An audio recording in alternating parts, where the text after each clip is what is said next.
Hello दोस्तों, स्वागत है आपका अपने YouTube चैनल एग्जामशिप में। दोस्तों, इस वीडियो में हम घटनाचक्र पूर्वावलोकन की मॉडर्न हिस्ट्री को कवर कर रहे हैं। इससे पहले हमने इंडियन ज्योग्राफी, पॉलिटी आदि को कवर कर लिया है। इन सब के PDF के लिए आप इस नंबर पर 9839543502 इस नंबर पर आप व्हाट्सएप मैसेज करके जानकारी ले सकते हैं। ये नंबर हमने वीडियो के डिस्क्रिप्शन में भी दे दिया है। अगर आपको वीडियो यूजफुल लगे तो प्लीज वीडियो को लाइक करें और चैनल को सब्सक्राइब करें। तो बिना टाइम वेस्ट किए चलिए शुरू करते हैं।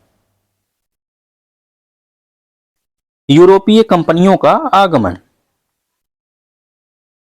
वास्को डी गामा कालीकट पर पहुंचा था 1498 में। वास्को डी गामा पुर्तगाली था। प्रथम यात्रा में वास्को डी गामा 3 महीने तक भारत रहा था, जिसके बाद वह वापस लौट गया था। पुनः 1502 में भारत वापस आया था। कालीकट के तत्कालीन शासक जमोरी ने इसका स्वागत किया था। नेक्स्ट है ब्लू वाटर नीति। ब्लू वाटर नीति संबंधित है फ्रांसिस्को द अल्मीड़ा से, और जो ब्लू वाटर नीति थी यह हिंद महासागर में प्रभुत्व स्थापित करने से संबंधित थी। 1505 में फ्रांसिस्को द अल्मीड़ा भारत में प्रथम पुर्तगाली वायसराय एवं गवर्नर बनकर आया था। मध्यकाल में सर्वप्रथम भारत से व्यापार संबंध स्थापित करने वाले थे पुर्तगाली। नेक्स्ट है मैच कराने वाला। तो वास्को डी गामा यह पुर्तगाल से था। क्रिस्टोफर कोलंबस स्पेन का। कैप्टन कुक ग्रेट ब्रिटेन का और तस्मान हॉलैंड का था। नेक्स्ट है अल्फांसो दी अल्बुकर्क। इसने जो है 1510 में गोवा पर अधिकार किया था। नूनो द कुन्हा पुर्तगाली हेडक्वार्टर का कोचीन से गोवा बदला जाना 1530 में। पेड्रो अल्वारेज काब्राल सितंबर 1500 में यह भारत आया था, और फ्रांसिस्को द अल्मीड़ा यह ब्लू वाटर पॉलिसी से संबंधित है। खोजकर्ता और उनका जन्म स्थान Christopher Columbus Italy, Jacques Cartier France, Sir Francis Drake United Kingdom और फर्डिनेंड मैगलन पुर्तगाल से संबंधित था। पीटर मुंडी 17वीं शताब्दी में भारत आने वाला ब्रिटिश यात्री था, जबकि बारबोसा, डोमिंगो पायस और फर्नानो नूनीज ये सब पुर्तगाली यात्री थे। भारत में पुर्तगाली शक्ति का वास्तविक संस्थापक अल्बुकर्क। इसने 1510 में बीजापुर के आदिल शाह सुल्तान से गोवा को जीत लिया था। अंग्रेजों ने अपना पहला कारखाना दक्षिण भारत में मछलीपट्टनम में लगाया था। पूर्वी भारत में अंग्रेजी कंपनी ने 1633 में उड़ीसा में पहला कारखाना लगाया था। दक्षिण में मछलीपट्टनम में और पूर्वी भारत में उड़ीसा में। नेक्स्ट है डुप्ले के नेतृत्व में फ्रांसीसियों ने 1746 में मद्रास पर कब्जा किया था। किसके नेतृत्व में? डुप्ले के नेतृत्व में 1746 में। पुर्तगालियों ने भारत में प्रथम दुर्ग का निर्माण किया था। कहां पर? कोचीन में 1503 में। पुर्तगालियों ने भारत में प्रथम दुर्ग का निर्माण कहां पर किया था? कोचीन में 1503 में। यह भारत में प्रथम यूरोपीय दुर्ग भी था। इसका निर्माण अल्बुकर्क ने कराया था। हालांकि अल्बुकर्क इस समय गवर्नर नहीं था। किन यूरोपियों ने भारत में प्रथमतः सामुद्रिक व्यापारिक केंद्र स्थापित किए थे? पुर्तगालियों ने। पुर्तगाली गवर्नर नीनो डी कुन्हा ने मद्रास के निकट सेन थोमी और बंगाल में हुगली में पुर्तगाली बस्तियां स्थापित की थी। चिनासुरा में डचों ने गुस्तावुस किले का निर्माण कराया था। गुस्तावुस किले का निर्माण किसने कराया था? डचों ने। कहां पर? चिनासुरा में। और श्रीरामपुर जो है यह डेनिश का प्रमुख केंद्र था। जो डेनिश थे इनका प्रमुख केंद्र कौन सा था? श्रीरामपुर। पौंडीचेरी पर कब्जा करने वाले पहले यूरोपीय शक्ति कौन थे? पुर्तगाली। पुर्तगाली जो है पौंडीचेरी पर कब्जा करने वाले पहले यूरोपीय थे।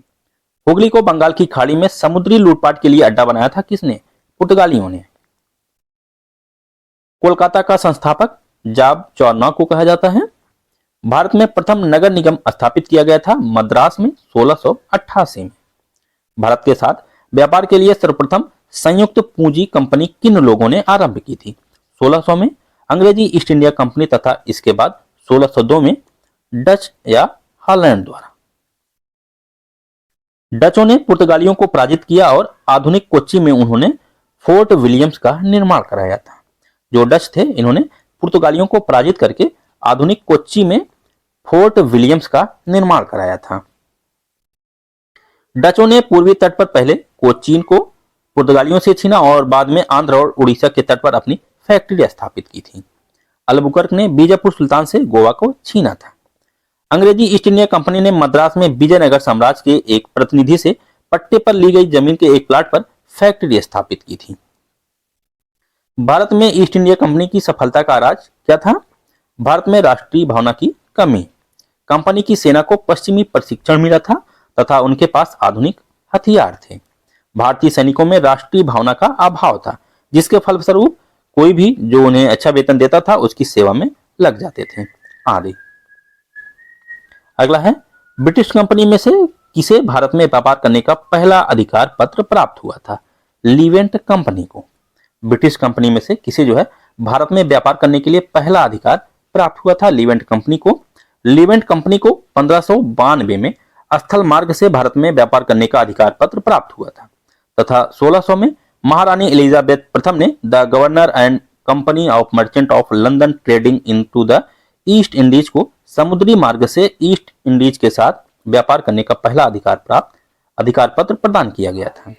और स्थल मार्ग से किसे प्रदान किया गया था? लीवेंट कंपनी को 1592 में। ब्रिटिश इंडिया कंपनी के गठन के समय भारत का बादशाह कौन था? अकबर। अकबर का शासनकाल था 1556 से 1605 ईस्वी तक। और ब्रिटिश इंडिया कंपनी का गठन कब हुआ था? 1600 में। ईस्ट इंडिया कंपनी ने सर्वप्रथम कारखाना स्थापित किया था जहांगीर के शासनकाल में।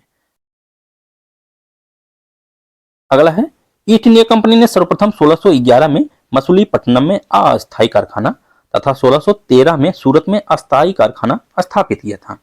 अस्थायी कारखाना 1611 में मसूलीपट्टनम में और अस्थायी कारखाना 1613 में सूरत में स्थापित किया था। किस अंग्रेज अधिकारी ने पुर्तगालियों को स्वावलंबी के स्थान पर हराया था? थॉमस बेस्ट ने। विलियम हॉकिंस 1608 से 1611 जहांगीर के दरबार में ईस्ट इंडिया कंपनी द्वारा भेजा जाने वाला प्रथम अंग्रेज राजदूत।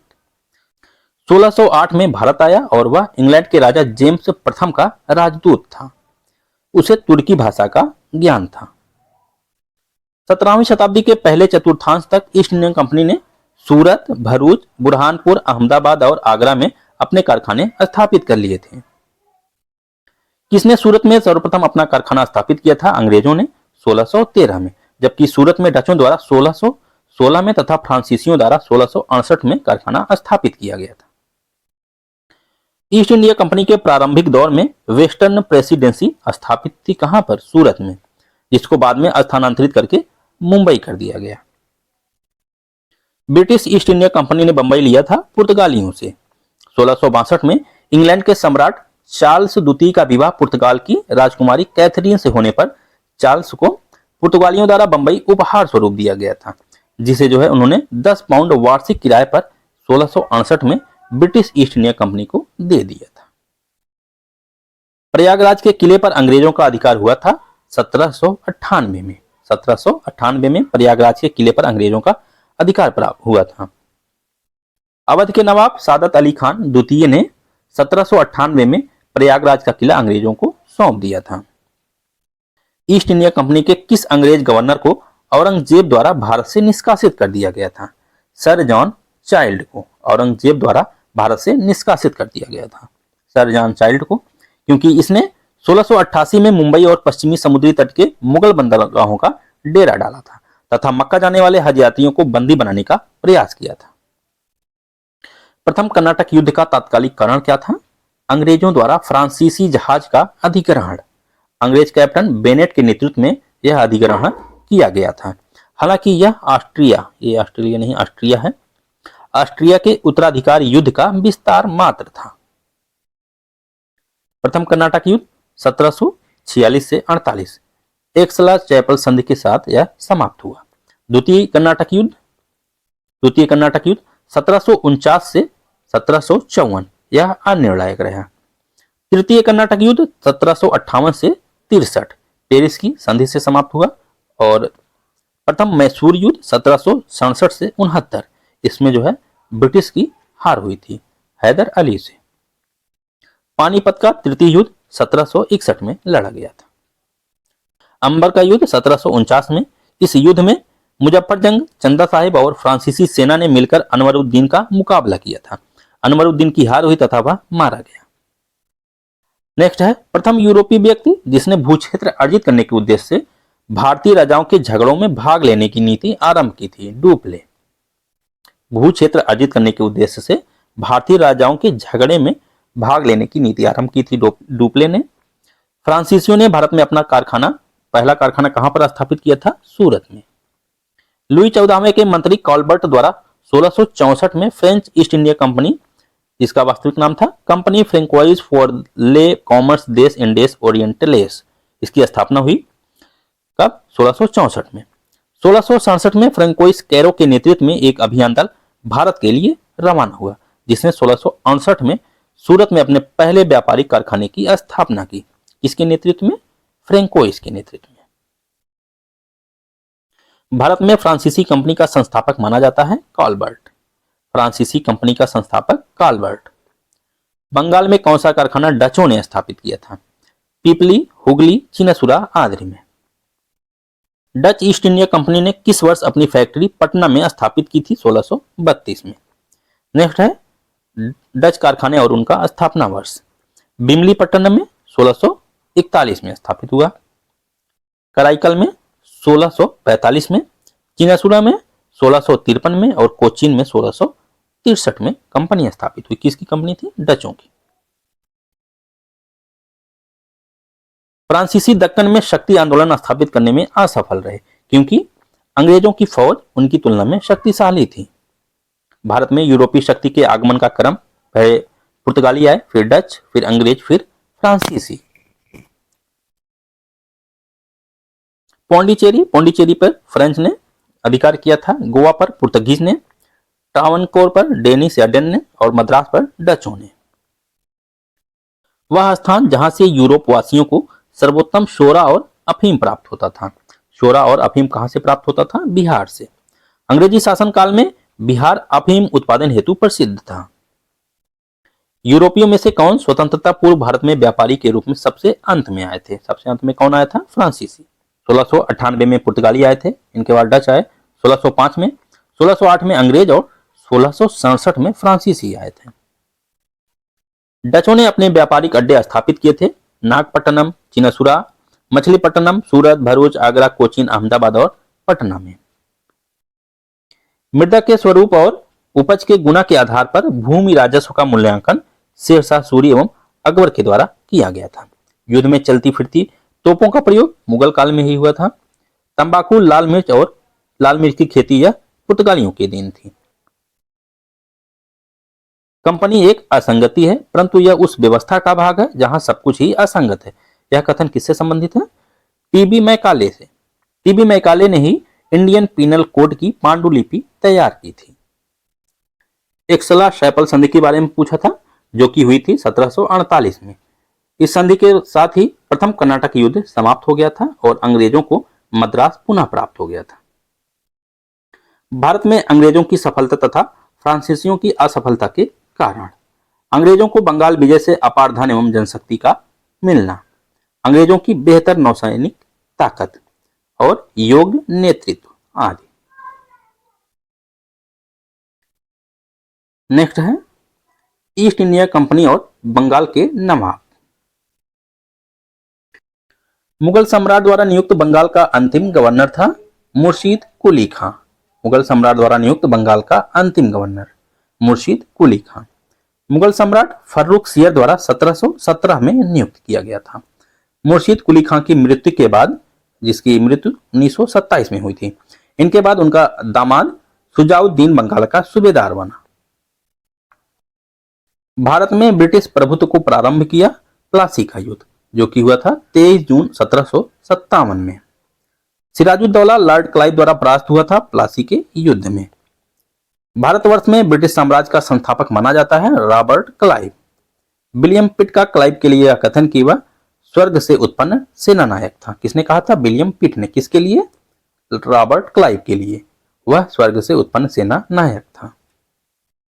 प्लासी का युद्ध मैदान स्थित है पश्चिम बंगाल के नदिया जिले में भागीरथी नदी के किनारे। अपनी राजधानी मुर्शिदाबाद से मुंगेर स्थानांतरित की थी किसने? मीर कासिम ने। सबसे अधिक निर्णायक युद्ध जिसने अंग्रेजों की भारत में प्रभुत्व को संस्थापित किया था बक्सर का युद्ध। 22-23 अक्टूबर 1764 को। बक्सर के युद्ध में अंग्रेजों ने मीर कासिम, अवध के नवाब तथा दिल्ली के मुगल सम्राट शाह आलम द्वितीय की सम्मिलित सेना को पराजित किया था। रॉबर्ट क्लाइव अंग्रेजी कंपनी की तरफ से बंगाल का गवर्नर था। युद्ध समाप्ति पर दो संधियां हुई। 1765 में इलाहाबाद की प्रथम संधि क्लाइव तथा शाह आलम द्वितीय के मध्य, जबकि इलाहाबाद की द्वितीय संधि किसके किसके बीच हुई थी? क्लाइव तथा अवध के नवाब शुजाउद्दौला के मध्य। भगौड़े सम्राट शाह आलम को अंग्रेजी संरक्षण में ले लिया गया तथा उन्हें इलाहाबाद में रखा गया। बक्सर की लड़ाई के समय बंगाल का नवाब था Mir Jafar. East India Company को दीवानी प्रदान की थी शाह आलम द्वितीय ने। इलाहाबाद की प्रथम संधि के तहत, जो कि हुई थी 12 अगस्त 1765 में, इसके तहत शाह आलम द्वितीय ने अंग्रेजों को बंगाल, बिहार और उड़ीसा की दीवानी अस्थायी रूप से दे दी थी। बंगाल, बिहार और उड़ीसा की। इलाहाबाद की द्वितीय संधि कब हुई थी? 16 अगस्त 1765 को। कभी कभी डेट भी पूछ लेता है, इसलिए प्रथम संधि 12 अगस्त 1765 को और इलाहाबाद की द्वितीय संधि 16 अगस्त 1765 को। द्वितीय संधि के तहत अवध के नवाब शुजाउद्दौला ने इलाहाबाद और कणा के जिले मुगल बादशाह को देने का वादा किया। किस गवर्नर के कार्यकाल में ईस्ट इंडिया कंपनी को शाह आलम द्वारा बंगाल, बिहार और उड़ीसा में दीवानी अधिकार दिए गए थे? क्लाइव के समय। इलाहाबाद की संधि के समय रॉबर्ट क्लाइव ने मुर्शिदाबाद का उप दीवान किसे बनाया था? मोहम्मद रजा खान को। इलाहाबाद की संधि के बाद रॉबर्ट क्लाइव ने मुर्शिदाबाद का उप दीवान बनाया था मोहम्मद रजा खान को। 1765 में दीवानी प्रदान किए जाने के बाद ब्रिटिश सबसे पहले किस पर्वतीय जनजाति के संपर्क में आए थे? खासी जनजाति के संपर्क में। राजा टिकैत राय नवाब आसिफउद्दौला के दीवान या अर्थमंत्री थे। अवध के नवाबों के राज्य में सामान्यतः कतिपय हिंदू जातियों के लोगों को उच्च स्थान प्राप्त था। कालानुक्रम। अंबर का युद्ध यह हुआ था अगस्त 1749 में। प्लासी का युद्ध जून 1757 में। वांडीवाश का युद्ध जनवरी 1760 में और बक्सर का युद्ध कब हुआ था? अक्टूबर 1664 में। तो इसको क्रम में करना था, पहले कौन घटित हुआ उसके बाद इसी क्रम में करना था। एक बार फिर से देख लीजिए। अंबर का युद्ध अगस्त 1749, प्लासी का युद्ध जून 1757, वांडीवाश का युद्ध जनवरी 1760 और बक्सर का युद्ध अक्टूबर 1764। 1760 के वांडीवाश युद्ध में फ्रांसीसी सेनापति कौन था? काउंट लाली। जबकि अंग्रेजी सेना का नेतृत्व किसने किया था? सर आयर कूट। फ्रांसीसी सेनापति काउंट लाली और अंग्रेजी सेना का नेतृत्व सर आयर कूट कर रहा था। खुर्दा का युद्ध 1795 में हैदराबाद के निजाम तथा मराठों के मध्य लड़ा गया था। खुर्दा का युद्ध 1795। चिलियांवाला का युद्ध 1849 में अंग्रेज व सिख के मध्य द्वितीय आंग्ल सिख युद्ध के दौरान यह लड़ा गया था। चिलियांवाला युद्ध 1849, खुर्दा का युद्ध 1795। भारत में अंग्रेजों का सर्वाधिक विरोध किसने किया था? मराठों ने। नेक्स्ट है क्षेत्रीय राज्य पंजाब एवं मैसूर। रणजीत सिंह का संबंध किस मिसल से था? सूकर चकिया मिसल से। रणजीत सिंह के राज्य में सम्मिलित था श्रीनगर, जबकि दिल्ली, काबुल और मकराना सम्मिलित नहीं था। ये चार दिए हुए थे ऑप्शन में, दिल्ली, श्रीनगर, काबुल और मकराना। इसमें पूछा था कि कौन सा राज्य रणजीत सिंह के राज्य में सम्मिलित था, तो इसका आंसर था श्रीनगर। महाराजा रणजीत सिंह के राज्य की राजधानी थी लाहौर। 1798 में अफगानिस्तान के शासक जमान शाह ने पंजाब पर आक्रमण किया। वापस जाते समय उसकी तोपें चेनाब नदी में गिर गई थीं। रणजीत सिंह ने उसे निकलवाकर वापस भिजवा दिया। इस सेवा के बदले जमान शाह ने उन्हें लाहौर पर अधिकार करने की अनुमति दे दी थी। 1799 में रणजीत सिंह ने तत्काल लाहौर पर अधिकार कर लिया तथा उसे अपनी राजधानी बनाया। राजा रणजीत सिंह ने किस स्थान पर अदालत आला की स्थापना की थी? लाहौर में। किस स्थान पर अदालत आला की स्थापना की थी? लाहौर में। और किसने स्थापना किया था? राजा रणजीत सिंह ने। अदालत आला क्या था? यह उनके राज्य की सर्वोच्च अदालत थी। सर्वोच्च अदालत का नाम क्या था उनके? अदालत आला। अमृतसर की संधि हुई थी महाराजा रणजीत सिंह और लॉर्ड मिंटो के मध्य। कब हुई थी? 25 अप्रैल 1809 को अमृतसर की संधि महाराजा रणजीत सिंह और लॉर्ड मिंटो के मध्य।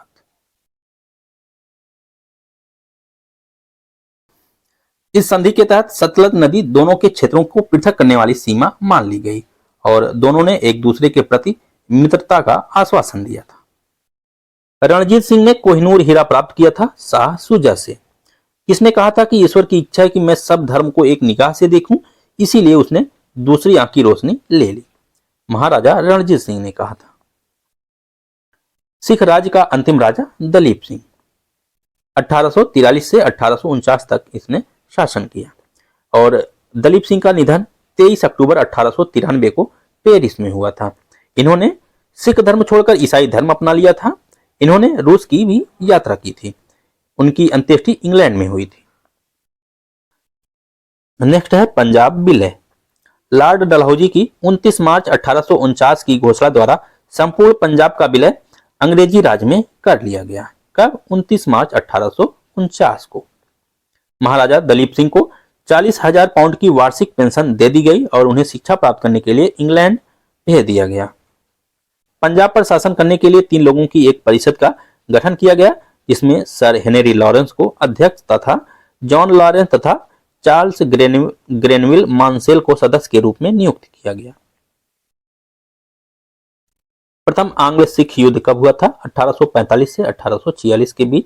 द्वितीय आंग्ल सिख युद्ध 18 मार्च 1848 से 30 मार्च 1849 तक। प्रथम 1845 से 46, द्वितीय 1848 से 1849। प्रथम आंग्ल मैसूर युद्ध 1767 से 69 में कौन विजयी हुआ था? हैदर अली। हैदर अली की शर्तों पर मद्रास संधि हुई थी। प्रथम आंग्ल मैसूर युद्ध के बाद कौन सी संधि हुई थी? मद्रास की संधि।